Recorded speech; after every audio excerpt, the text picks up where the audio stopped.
Back to another video of Crypto Basics. In this video, we are going to learn how to contact support of Ace Crypto account. First of all, make sure that you are connected to your internet. After that, find and open Ace application on your device. Make sure that you are logged into your account.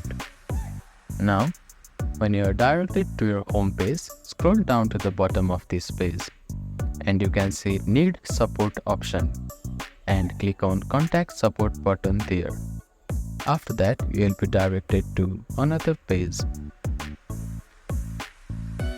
You can submit a request by clicking on this drop-down menu and selecting the problem you have.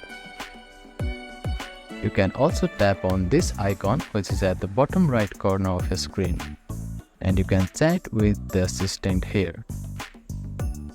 Also, if you want to call or text, you can select these numbers here and contact the support of Ace Crypto account. So that is how you can contact support on Ace Crypto account. Thank you for watching this video. Please do not forget to like, share and subscribe to our channel and comment down if you have any queries.